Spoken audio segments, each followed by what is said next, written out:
Ladies and gentlemen, in recent weeks, a growing number of off-record reports have suggested that the relationship between the king and the queen consort is no longer as stable as the public image carefully presented to the world.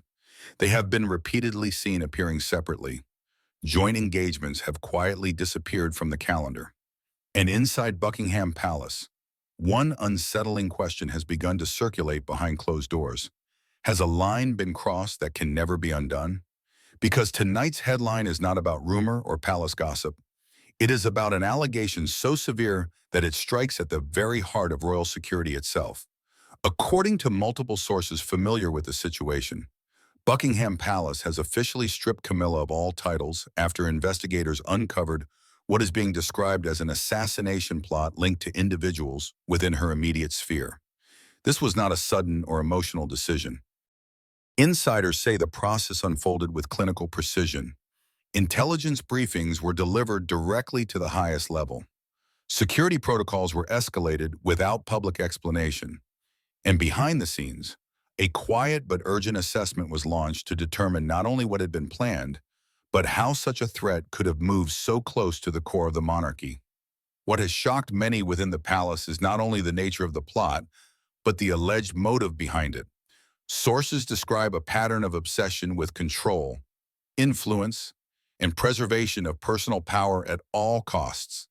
In this narrative, Camilla is no longer portrayed as a passive figure standing beside the throne, but as an active force whose ambitions may have crossed into dangerous territory. The stripping of royal titles is one of the most severe measures available within the monarchy. It is not symbolic. It is not performative. It is a declaration that trust has been irreparably broken. And the silence that has followed from official palace channels has only intensified speculation that the truth may be far darker than what has been acknowledged so far. So what exactly was uncovered? Who was involved? And why did the palace decide that removal, not damage control, was the only option left? Do you believe this decision was inevitable? Or does it signal a deeper power struggle that has been brewing for years beneath the polished surface of the royal family? Share your thoughts in the comments below. And now, let us move forward and examine what sources say really happened behind the walls of Buckingham Palace. The November rain lashed cold whips of water against the 2-inch thick bulletproof glass of the royal study at Buckingham Palace. Inside, the room was wrapped in the absolute silence of the soundproofing system and the warm scent of ancient oak. King Charles III stood in the middle of the room, breathing steadily, his face rosy, proof of his miraculous recovery after a long year of battling cancer. He walked toward the east bookshelf where historical documents from the Victorian era were kept. Charles needed to find an old travel diary to reference for his speech to the Commonwealth next week. The oak ladder sliding on brass rails was pulled out. Charles stepped on to the third rung. A small accident happened. The sole of his leather shoe slipped on the freshly polished wood. The king's center of gravity shifted, reacting naturally to keep his balance. He lunged to the right, his shoulder and arm slamming hard into the polished black ironwood wall paneling behind him. Specifically, he hit a carved relief of a lion's head holding a ring in its mouth. A decorative detail from the time of King George VI that no one had ever paid much attention to. A dry metallic clanking sound rang out, followed by the groan of mechanical gears that hadn't been used in a long time. Charles froze, his hand still gripping the ladder.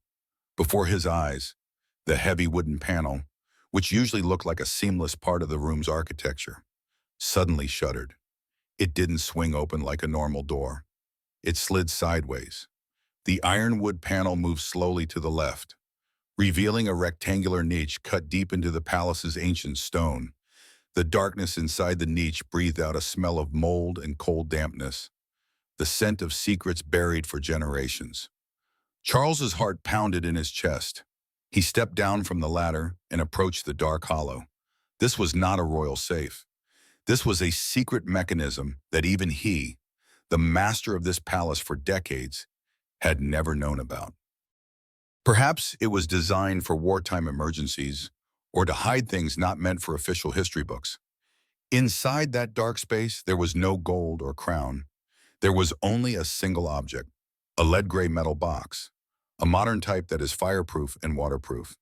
It looked completely out of place against the 19th century limestone surrounding it. The layer of dust on the lid was very thin, suggesting it had been placed there not long ago. Charles's hand trembled as he touched the cold metal surface. He lifted the box out. It was heavy. There was no combination lock, just a simple latch. He flipped the latch. The lid popped open. Inside was a thin file folder neatly clipped together in a cream-colored envelope, the kind of high-quality paper often used by the aristocracy. Charles picked up the envelope first. No postage stamp, only a line of handwritten text in purple ink. The specific ink Camilla always used for personal invitations. To Andrew, Plan B. Charles felt his throat go dry. He tore open the envelope. The paper inside was dated February 14th, 2024. That was the time he had just received his cancer diagnosis and started his first round of chemotherapy. Those were the darkest days when he lay bedridden, his body exhausted, and Camilla was the only one by his side, feeding him every spoonful of porridge, handing him every pill. He read the content of the letter. Andrew, he is starting to weaken. The medicine is working exactly as you plan. Don't worry about the will. I have controlled the lawyers and blocked all access from William. Be patient. The throne will soon need a regent. When that happens, the promise made years ago will be fulfilled. The paper slipped from Charles's hand, fluttering in the air before landing on the carpet. The blood in his body felt like it had frozen solid. The feeling wasn't pain, but a shock so deep it was numbing. He hurriedly flipped open the file folder underneath. The bold title struck his eyes. Power Transfer Agreement in Medical Crisis Management. Top secret. Below were two signatures painfully familiar. Camilla Shand and Andrew Parker Bowles. Charles flipped through the pages fast, his eyes scanning the black lines of text that danced like daggers. This was not a normal legal document. This was a murder script legalized in administrative language. Clause 4, Medical Intervention. Ensure the treatment regimen causes maximum exhaustion. Replace recovery supplements with an immune-suppressing compound. Compound X to prevent the subject's body from healing itself. Clause 7, Regency Plan. When Subject C falls into a state of permanent unconsciousness or passes away, the Regency power will be immediately activated for the Queen. All executive powers will be transferred without going through Parliament for the first 48 hours. Financial Appendix. Transfer 30% of profits from the Duchy of Lancaster's private investment funds and rights to exploit royal real estate to Andrew Parker Bowles' shell company immediately after Operation London Bridge. The code name for the king's death takes place. Charles slammed the file shut and threw it back into the box.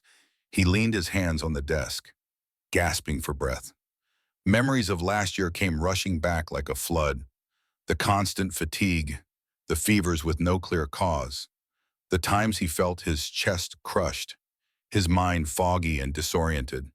The doctors back then explained it as side effects of chemotherapy, but now the truth was exposed. Those were not side effects. That was the direct effect of poisoning.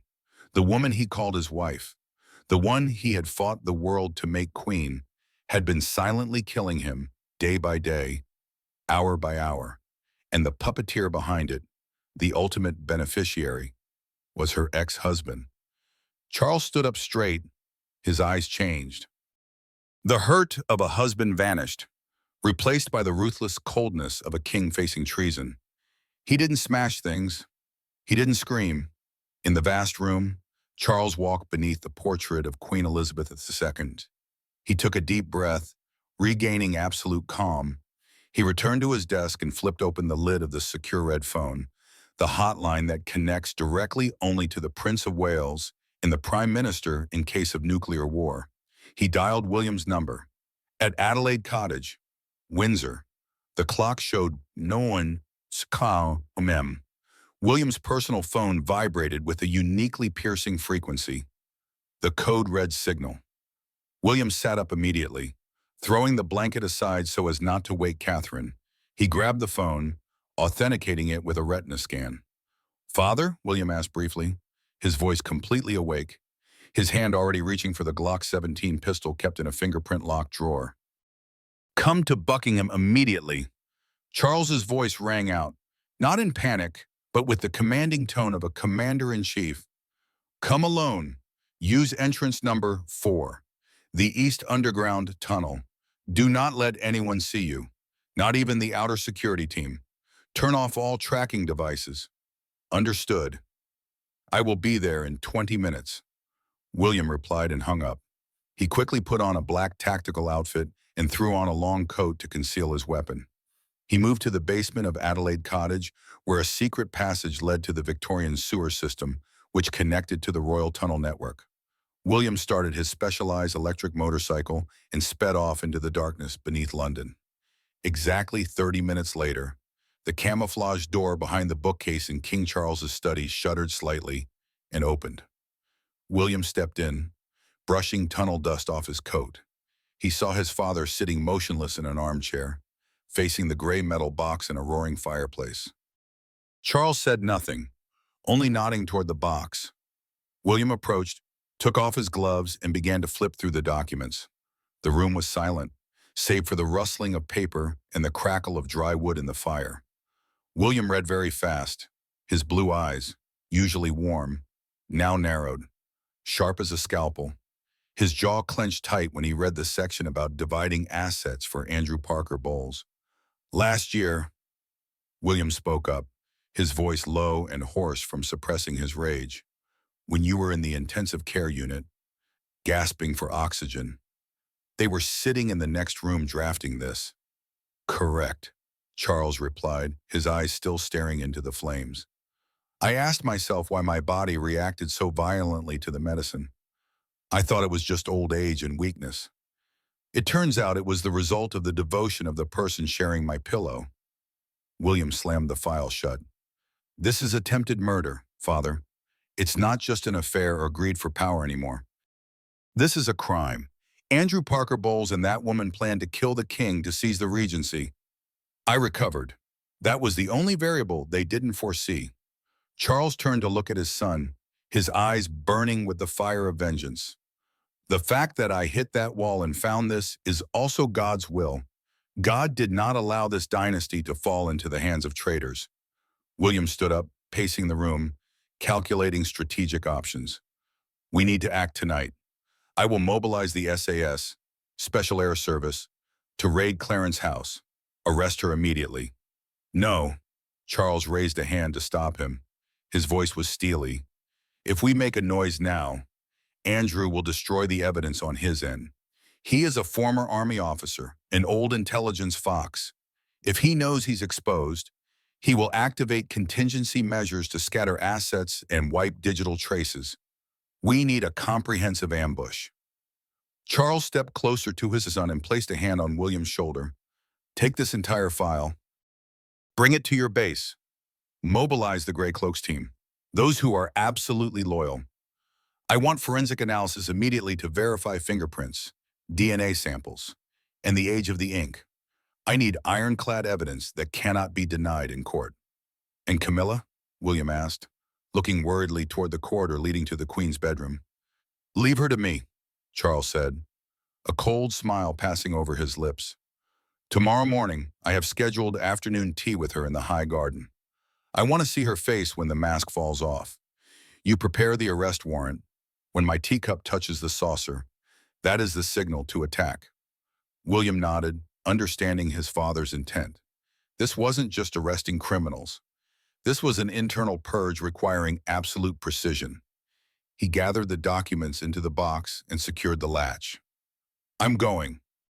Tomorrow morning, everything ends," William said, then vanished into the darkness of the tunnel, carrying the evidence that could bring down a fake dynasty.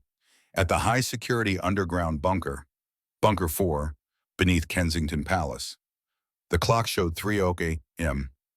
William tossed the file onto the cold metal table. His team of most trusted agents, the Grey Cloaks group, including forensic experts, white hat hackers, and former MI6 intelligence officers, had fully assembled. No one asked why they were summoned in the middle of the night. Their loyalty was absolute. I need a comprehensive analysis right now, William ordered briefly. The experts began working at breakneck speed. Laser spectral scanners swept over the handwritten letter. The screen displayed ink analysis data detailed down to the micron. Ink analysis result, Mont Blanc fountain pen, ink Royal Blue Limited Edition. The oxidation level of the ink strokes corresponds to a period of 12 to 14 months ago. Completely matches the time the king began treatment. Fingerprint result, Subject 1, Charles III, fresh. Subject 2, Camilla R., old. Subject 3, Andrew Parker, Bowles, old. Located at the edge of the paper. William nodded. The physical evidence was clear, but he needed more. He needed proof of the murderous act. Connect to the database of the London Clinic Hospital. Retrieve the king's entire medical record for 2024. Search for keywords compound X or any strange substance in the inventory list. William directed the IT team leader. The sound of typing rang out like machine gun fire. 15 tense minutes passed. Your Highness, we have data, a hacker shouted. The pharmaceutical warehouse system records the release of a batch of drugs coded CX99 in March of last year. The trade name was disguised as high-dose multivitamins, but the actual chemical composition. William stepped to the screen, inviting Dr. Evans, the new head physician of the royal household, to take a look. Dr. Evans looked at the chemical formula, his face turning pale. This is an extremely potent immune suppressor, usually only used for organ transplant patients to prevent rejection. If this is ejected into a person undergoing chemotherapy, good Lord, it will completely wipe out white blood cells. The king wouldn't die of cancer. He would die from a common cold because his immune system was destroyed. Who signed the release? William asked, his voice icy. Night shift head nurse Sarah Jenkins. She resigned in June 2024 and is currently living in France. Track Sarah Jenkins' bank account. William ordered next. The flow of money was drawn on the big screen like a crime map. £2 million had been transferred to Sarah Jenkins' account from a ghost company based on the Isle of Man. The real owner of this company was hidden through many layers of shell companies. But with MI6's tracking technology, the final layer was peeled back. The name of the ultimate beneficiary appeared, Tom Parker Bowles, Camilla and Andrew's son. William slammed his fist on the metal table. The sound echoed through the bunker. They used their own son as a middleman to launder money. That whole family is a criminal organization. Every piece of the puzzle was complete. Camilla gave the orders. Andrew made the plan. Their son laundered the money and their henchmen carried out the poisoning. It was a perfect closed loop, broken only by King Charles's accidental slip. Arrest Sarah Jenkins immediately. Extradite her back to England tonight via military jet. William ordered the tactical team leader. And arrest the pharmacist who signed the drug release at the London clinic. I want their testimony before dawn. That night, while London slept, the pitch-black cars of the special forces sped out in all directions. The hunt had begun, 4:30 a.m. In a luxury apartment in West London, the head pharmacist of the London clinic was fast asleep. The front door of the apartment was blown open by a small, directed explosive device. The SAS team stormed in. The pharmacist was dragged out of bed, pinned to the floor, and handcuffed behind his back before he could understand what was happening. In a villa in the south of France, Sarah Jenkins suffered the same fate. A special joint force captured her just as she was packing her bags to flee, having sensed something was wrong. 6 a.m. in the soundproof interrogation room of MI5. The pharmacist sat shivering, facing William through a one-way mirror. He initially tried to deny it, claiming it was just a medical error. But when William threw the file with Camilla and Andrew's signatures onto the table along with the bank statement showing the bribe money he received, the man collapsed completely. I had no choice, he stammered, tears and snot running down his face. Mr. Andrew Parker Bowles came to me. He said this was a secret order from the Queen to help the king pass away peacefully, and reduce his pain. I thought I was doing humanitarian work. Humanitarian work with poison? The investigator shouted. Speak. Who directly administered the drug to the king? It was Camilla, he mumbled. She personally requested I give the vial of CX-99 to her every Friday evening. She said she wanted to inject her husband herself to show her affection. She did it with her own hands. This testimony was the final nail in the coffin. Camilla was not just an indirect mastermind. She was the direct executioner. She used the title of a devoted wife to inject poison into her husband's veins. William stood behind the glass, his fists clenched so tight his fingernail dug into his flesh. He turned to Lieutenant Colonel Thompson. Prepare the forces. Main targets. Clarence House in White's Club. G hour is until so my man. 10 a.m. The High Garden, Buckingham Palace. The morning air was crisp after the night's rain. Charles sat on a white rattan chair, a set of gold-plated bone china tea service in front of him. He wore a light gray suit, appearing relaxed and at ease. But beneath that exterior, his heart beat with the rhythm of a warrior before battle. Camilla appeared from the corridor, radiant in an emerald green silk dress. She smiled, the smile that had fooled the world for so many years. She was completely unaware that her network of henchmen had been rounded up and the most important witnesses were sitting in interrogation rooms. Hello, my dear, Camilla said, her voice sweet, leaning down to kiss Charles on the cheek. Charles leaned slightly to avoid it, pretending to reach for the newspaper. Camilla's kiss landed on empty air. She paused for a split second, but quickly regained her composure. Sitting down opposite him, "The weather is so beautiful today," Camilla said, lifting the teapot. "I told the kitchen to brew a special Earl Grey for you. It helps relax the nerves very well." She poured the reddish-brown stream of tea into Charles's cup. The scent of bergamot wafted up sweetly. Charles watched the rippling tea. He remembered the nights lying in his hospital bed when Camilla lovingly injected medicine into him. He had once been grateful for it. Now that memory made him nauseous. "Relax the nerves," Charles repeated, his voice calm, but cold as ice. He looked up, staring straight at Camilla. "Or suppress the immune system." Camilla's arm holding the teapot went rigid in midair. The smile on her lips vanished. Her eyes widened in shock. What did you say?" Charles folded the newspaper and set it aside. From his suit pocket, he pulled a miniature copy of the handwritten letter found in the wall. He slid it across the glass table, stopping right in front of Camilla. "I found the box in the wall, Camilla," Charles said, every word clear and distinct. "My slip yesterday turned out to be God's arrangement. I have read it all, from the contract to the Plan B to the agreement splitting assets with Andrew." Camilla's face turned from pale white to a sickly gray. She dropped the teapot. The pot shattered on the tiles, hot tea splashing onto her expensive dress.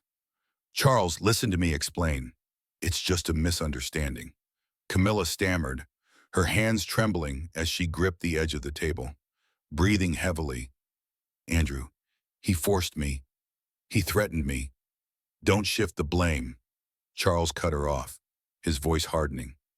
"The signature is yours. The handwriting is yours. And your own hands injected poison into me every Friday night. Don't tell me Andrew forced you to hold the needle." Camilla looked around, trying to find an escape route or call her personal bodyguards. But she realized the garden was unusually deserted. No servants, no familiar guards. Charles picked up his teacup. He looked at it for a moment, then slowly set it down hard on the saucer. That was the signal.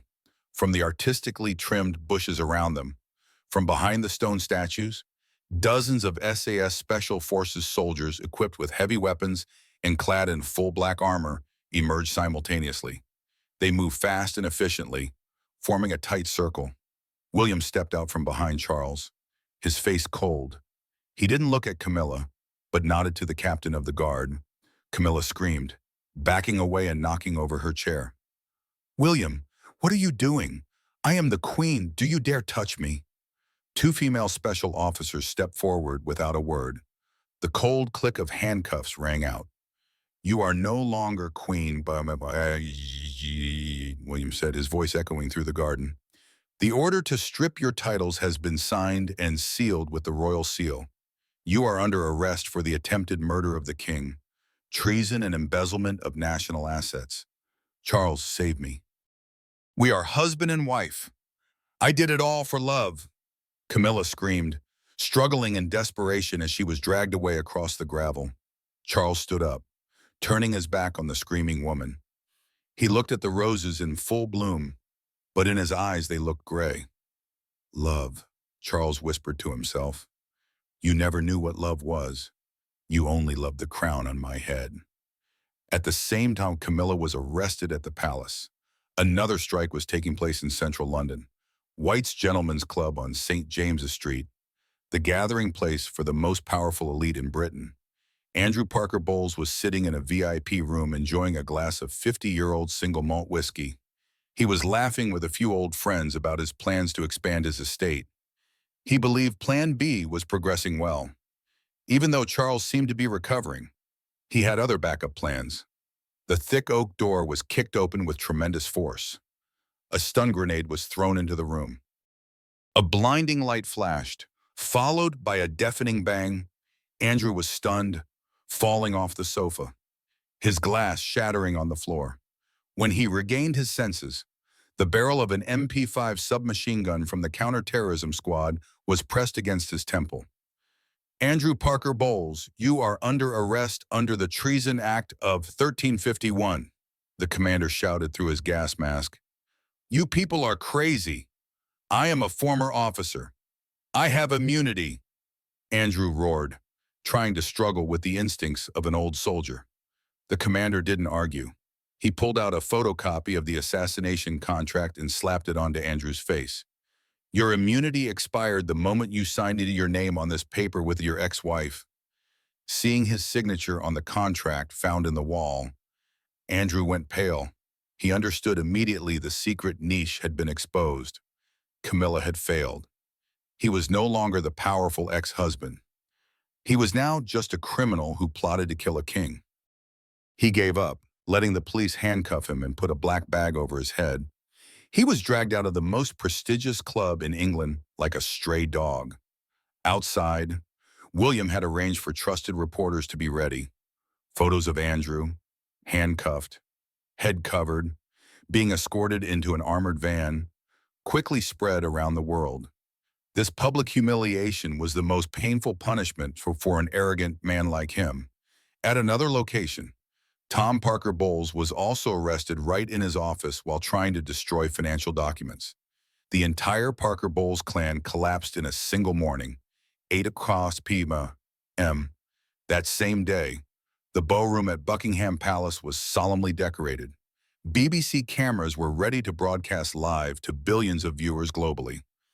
King Charles III walked in wearing the uniform of the Admiral of the Fleet, his chest full of medals. Beside him were Prince William and Princess Catherine, along with Princess Anne and Prince Edward. The full presence of the corps members showed absolute unity. The signal light turned red. Charles looked straight into the lens, his gaze steady. People of the United Kingdom and the Commonwealth, Charles began, his deep voice resonating.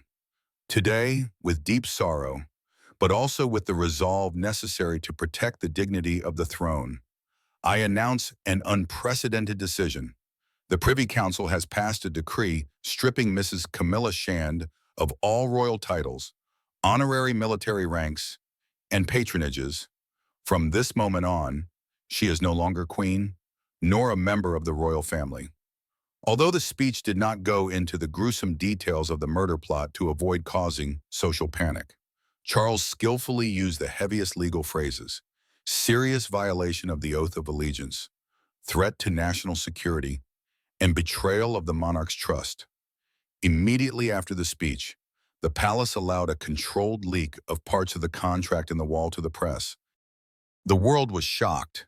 The image of Camilla transformed from a devoted wife into a wicked witch in the eyes of the public. 2 days later, Charles stood in his study watching royal masons working. They were using special mortar and bricks to permanently seal the secret niche behind the lion relief. Do you want to keep anything from inside it? William asked, standing beside him. No, Charles shook his head. The box and the contract have been moved to the secret archives of the Tower of London. They will stay there forever as a warning. He turned to look at the wall being gradually sealed up. This wall saved my life, William, but it also taught me the most expensive lesson of my life. Sometimes the most dangerous enemy is not the one holding a gun on the battlefield, but the one pouring your tea every morning. It's all clean now, William said, looking around the room. We can start over. Yes, Charles smiled, a smile of genuine relief. A new beginning, no more lies. No more schemes.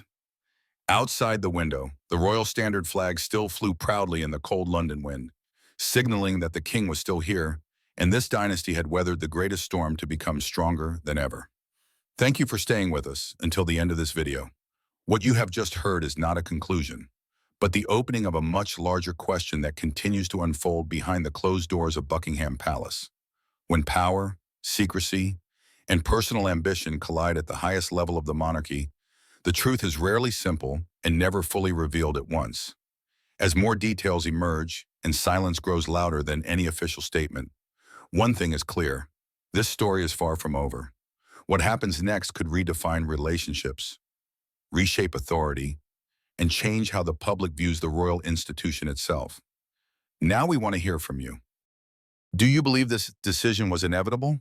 Or is there still more being hidden from the public eye? Share your thoughts in the comments below. If you value in-depth analysis and investigative royal coverage, please like this video, subscribe to the channel, and turn on notifications so you do not miss our next update. Thank you for watching.